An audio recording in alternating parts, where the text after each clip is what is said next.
La Liga udah masuk pekan ke-26 dan Real Madrid menjelang fase akhir di La Liga musim ini nih, performa Real Madrid justru bisa dibilang semakin begini alias ngedrop guys.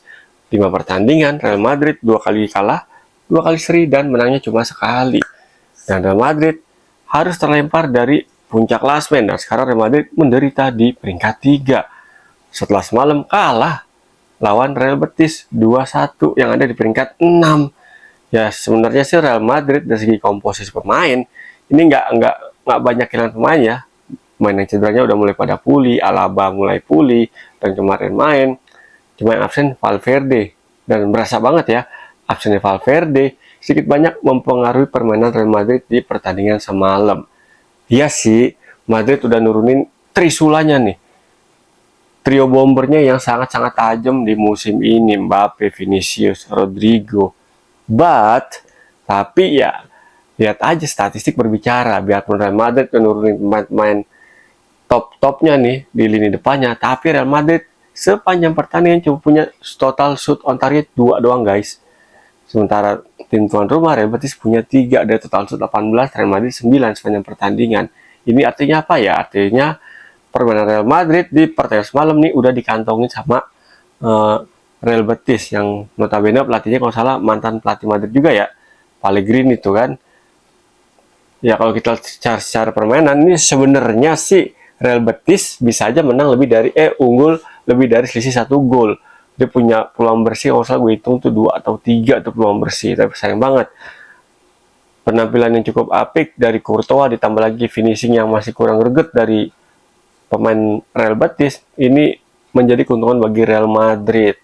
Dan di pertandingan semalam Madrid sebenarnya udah unggul duluan lewat skema serangan yang ciamik menurut gue ya. Bola dari Mbappe disodorin ke Mendy yang muncul dari second line, terus dikirain Mendy mau langsung shoot, nyata dia cutback ke Brahim Diaz yang muncul dari second line, dan endingnya Madrid unggul duluan di menit 10 tuh, unggul 1-0.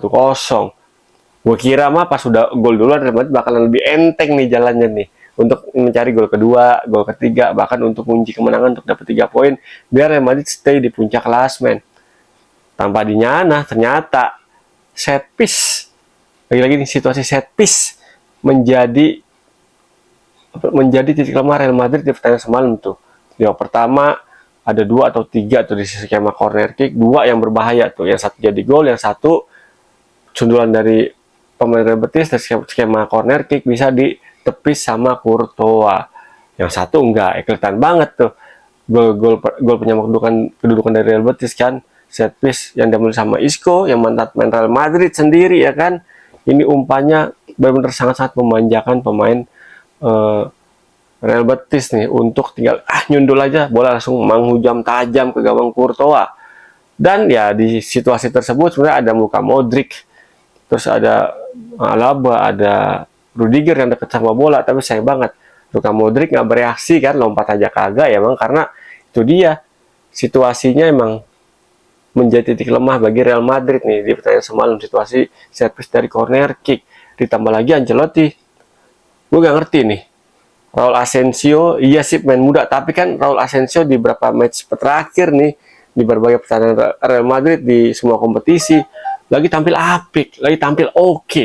Loh kok kemarin malah nggak dimainin sama sekali, malah milih Alaba sama Rudiger tuh yang sebagai center back Real Madrid. Dan ini justru ya karena Alaba baru pulih juga dari cedera, pasti butuh adjustment, butuh penyesuaian untuk dia mengembalikan ke performa dia sebelum dia cedera ya kan.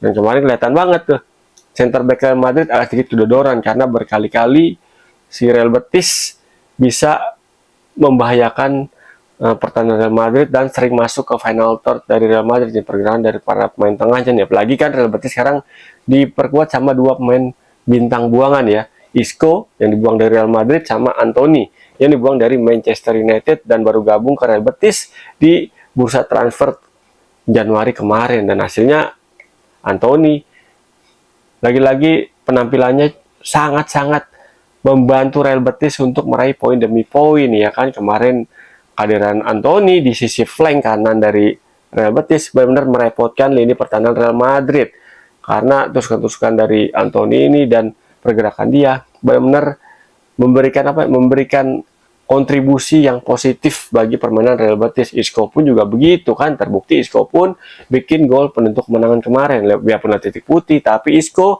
kemarin bikin 1 assist dan 1 gol. Ini artinya apa? Peran Isco di pertandingan semalam lawan Real Madrid ini sentral banget bagi kemenangan Real Betis. Ya bisa dibilang biarpun statusnya main bintang buangan, tapi kedua pemain ini nunjukin kalau dia ini sebenarnya masih bisa bersinar. Tapi ya itu dia, lagi-lagi klubnya rugi dong. Real Madrid buang Isco. Nyata Isco yang bikin Real Madrid kalah di pertandingan semalam. Anthony juga ya statusnya dibuang sama Manchester United, tapi sinar Anthony kembali berkilau nih pas dia pindah ke Real Betis. Sebenarnya Anthony itu bisa ngeluarin kemampuan terbaiknya. Cukup dikasih kebahagiaan aja Anthony nih, kebebasan, keleluasaan. Ya mungkin di MU dia kurang bahagia ya, karena ya mungkin ya MU kan klub gede, pressure-nya juga jauh lebih gede. Mungkin ini menjadi beban tersendiri bagi Anthony, sehingga kemampuan dia nggak terlalu keluar nih pas dia di MU. Tapi pas pindah ke Real Betis, sejak menit pertama dia main sampai kemarin terakhir lawan Real Madrid, ini selalu memberikan kontribusi positif bagi klubnya nih. Real Betis, Anthony, dan Real Madrid loh, penguasa La Liga, tim gede. Tapi Anthony kemarin kelihatan banget, dia bisa memberikan dampak yang sangat merepotkan bagi barisan pertahanan Real Madrid ketika Anthony ada di lapangan. Dan terbukti kemarin Anthony sama Isco main full 90 menit, nggak diganti sama pelatihnya tuh Real Betis di pertandingan semalam. Dan ya bisa dibilang memang cukup apresiasi sih gue sama strategi dari pelatih Real Betis nih. Karena apa? Ya karena itu dia bisa meredam pergerakan dari Trisula ataupun trio maut dari Real Madrid, yang serangnya Rodrigo, Vinicius, dan Mbappe. Bahkan Mbappe sepanjang pertandingan semalam, menurut pengamatan gue ataupun penglihatan gue, ini Mbappe nggak punya satupun shootnya sepanjang pertandingan yang mengarah ke gawang Real Betis. Vinicius punya 1, Rodrigo juga enggak, cuma sundulannya aja tuh yang melewati mister gawang dari Real Betis. Ini artinya apa ya? Lagi artinya strategi dari Ancelotti udah dikantongi sama pelatih Real Betis sepanjang pertandingan semalam, dan Real Madrid harus menerima kerugian yang cukup apa ya? Menurut gue ya cukup gede juga. Karena apa ya? Karena Real Madrid sekarang tersingkir nih dari puncak klasemen. Posisinya sementara diambil alih sama Atletico Madrid yang menang lawan Bilbao 1-0. Dan Barcelona bermain nanti nih hari ini kalau salah tuh. Kalau Barcelona menang, otomatis puncak klasemen diambil alih sama Barcelona, karena sekarang Barcelona punya 54, 25 kali main. Real Madrid 54, udah 26 kali main. Atletico dengan poin 56, udah 26 kali main juga. Nah, jadi kalau Barcelona menang, Barcelona ada peringkat 1 dengan poin 57 dan sisinya sama Madrid 3 poin kalau menang. Dan sekarang Atletico ada di puncak 56, sisi 2 poin sama Real Madrid dan Barcelona. Nah, kalau Real Madrid performanya kayak gini lagi nih, kayak gini terus, bahkan ya nggak ada perubahan, untuk kemungkinan Real Madrid bakal makin ketinggalan nih sama Atletico sama Barcelona dalam perburuan gelar juara La Liga musim ini. Nah, gimana nih Madridista? Masih optimis kan nih Real Madrid bisa meraih trofi La Liga? Kalau punya pendapat lain, tulis di kolom komentar. Decul pun mau komentar, silakan. Decul nggak apa-apa ya kan. Decul Demit mau komentar, silakan. Dan thank you banget yang udah support channel YouTube gua, Irwan Chan 6160, melalui konten Pundit Abangan. Karena support dari kalian adalah vitamin bagi gua untuk terus semangat berkarya, bikin konten, ngomongin bola. Yang udah support dengan cara nonton, like, subscribe, komen, dan share. Thank you banget. Ketemu lagi bersama gue Irwan Chan di konten Pundit Abang berikutnya. Gue pamit. Salam. Olah bola.